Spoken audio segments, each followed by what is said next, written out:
يعني تخيل انت لما يبقى راجل في سن كده تجي له مراته وهي بتموت وتقول له في 3 شبان اساميهم فلان وفلان وفلان واحد فيهم ابنك وتموت. تعمل ايه لو كنت مكاني؟ هتجنن. يبقى كويس ان انا لسه بعقلي. وعرفت مين ابنك؟ لسه عارف.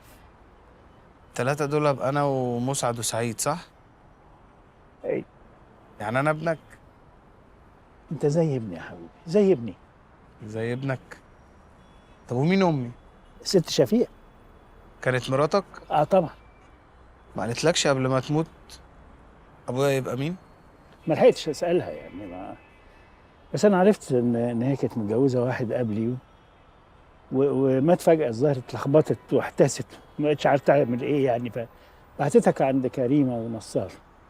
يعني انا ومسعد وسعيد من ام واحده. بالظبط.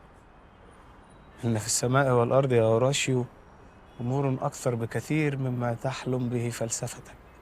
الجمله دي كنت كل ما اقراها اضحك ما اعرفش معناها. دلوقتي عماله ترن في ودني. كان مال انا ومال كل ده؟ كنت عايش ومبسوط، وابن نصار وكريمه واخو البنات، وعايش مع التيك توك، وكل ما اغمض عين احلم اني بقيت نجم. ليه الدوامه دي كلها وانا حمل كده؟ انت ازاي تعمل كده اصلا؟ ما مش فاهم حاجه، مش فاهم حاجه. لا انت باذن الله كمان لما تشوف بقى بقيه الفيديوهات هتتبسط بينا جدا يعني. فعلا؟ جدا. اهو سعد ايه؟ السلام عليكم. وعليكم السلام ورحمه الله وبركاته. ازيك يا كيت؟ ازيك يا الفونس؟ عامل ايه يا سعد؟ عاملين ايه؟ الحمد لله. الحاج شاهر جميل الجمال من اكبر المنتجين. اهلا وسهلا. اهلا بك. سعد بقى يا حاج معانا من زمان وبيحب التمثيل، ويا سلام بقى لو تلاقي له دور كده معانا في فيلمنا اللي جاي.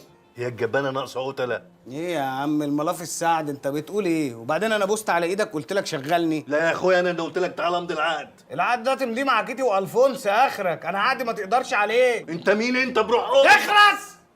احفظ ادبك وانت بتتكلم معايا، انت بتتكلم مع سعد زركش. انا قاري كتب بعدد شعر راسك، يعني محتاج 12 منتج جنبك عشان بس تديني العربون بتاعي. فاهم ولا لا؟ اما خلاص بقى يا سعد. سعد ما يقصدش. لا اقصد. كيتي والفونسو دول جعرات على التيك توك، انما انا راجل نجم، انا نجم قوي قوي قوي. شيلوه من قدامي. كرشك هو اللي قدامي. ما يمشيش من هنا. امشي غصب عنك، وكم بيت اهلك. الكافيتيريا بتاعته. اقعد.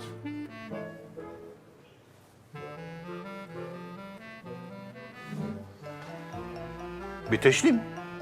ما شتمتش قوي يعني. هتعمل ايه؟ همضيك. هتمضيني على ايه؟ وصل امانه؟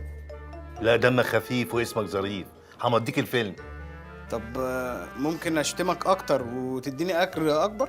لمي نفسك، انا همضيك الفيلم. طلع دمك خفيف قدام الكاميرا والمخرج قال عليك تنفع، يبقى باب السما اتفتح لك. طلعت انا غلطان وطلع دمك يلطش، يبقى باب الاستوديو اتفتح لك وتخرج منه قفاك يقمر عيش. يا حاج شاهر، طب وانا وكيتي؟ انت وكيتي معايا برضو في الفيلم، بس حوالين البطل. تشرب ايه يا زركش؟ بص، هو انا مش زركش قوي يعني، بس تقدر تقول ممكن اشرب نسكافيه عادي.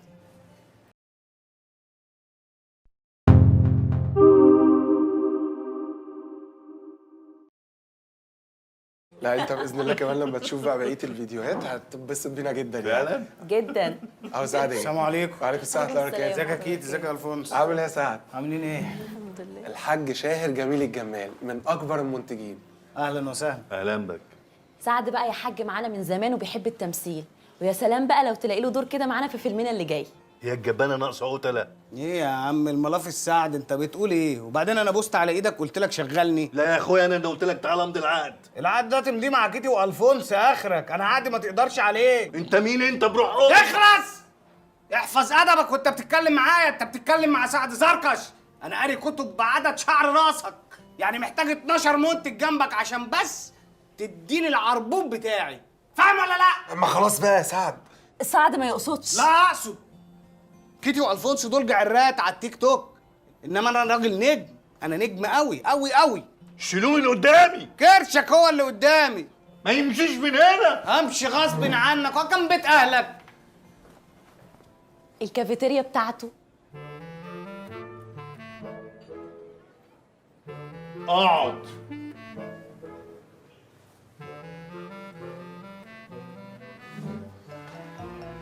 بتشتم؟ ما شتمتش قوي يعني.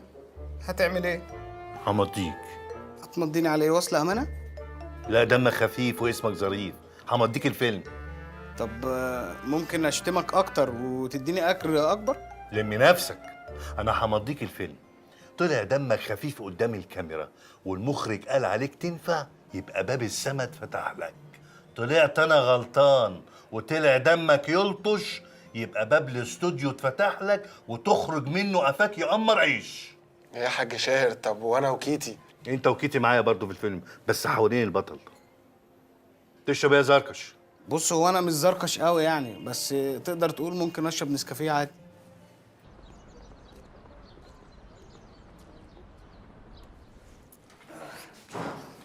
شقة جديدة كمان؟ ما انا بعد ما انت سافرت، او انا فهمت ان انت سافرت يعني، مضيت فيلم. طب يا سيدي على البركة. قبضت فلوس يعني؟ لا بس لسه اكيد هاخد عربون يعني. اول ما مضيت بقى قمت سايب اخوك مسعد وطالع على الشقة الجديدة. اخويا مسعد؟ كده وانا قلت كده؟ بس هي دي الحقيقة. هي دي الحقيقة يا ولاد شفيقة. الموضوع مش طالب اي هزار خالص يا سعد. والله ما هزارش، مش ههرج يا عم. ند بس عشان اوبر دخل علينا اهو.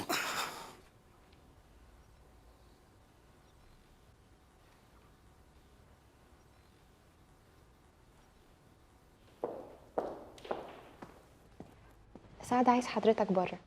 هنيجي.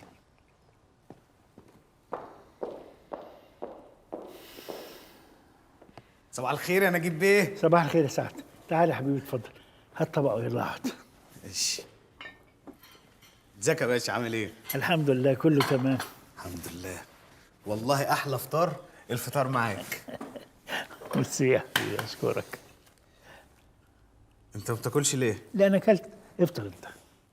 اكلت ايه؟ ما هو بيبان يعني. خلاص انا مش هفطر. لا خلاص ماشي، افطر اتفضل. الصراحه انا حسيت ان لازم اعدي اطمن عليك. فيك الخير يا سعد. حبيبي. هو صحيح الحكايه اللي حكيتها لنا يعني تبرجل وتلخبط وتضايق، بس ده مش ذنب حد، دي حاجه بتاعت ربنا يعني، هنعمل ايه؟ وبعدين انا ابن شفيقه ابن كريمه، كويس ان انا عرفت. وحضرتك كتر خيرك برضه، حد غيرك كان طنش. تفتكر؟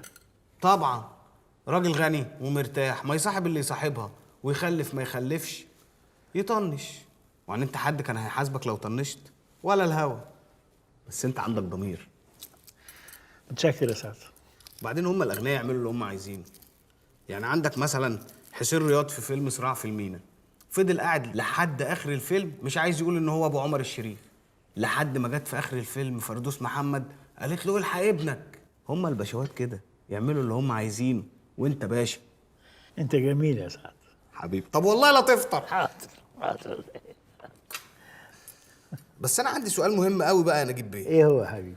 ازاي حسين رياض لما يغلط مع فردوس محمد يخلفه عمر الشريف؟ ما برضه السيمه دي عجيبه جدا يعني. تحس ان في حاجه في الفيلم ما اتقالتش، صح؟ انا ما خدتش بالي من الموضوع ده. مش انا مضيت بطوله فيلم؟ بجد؟ برافو.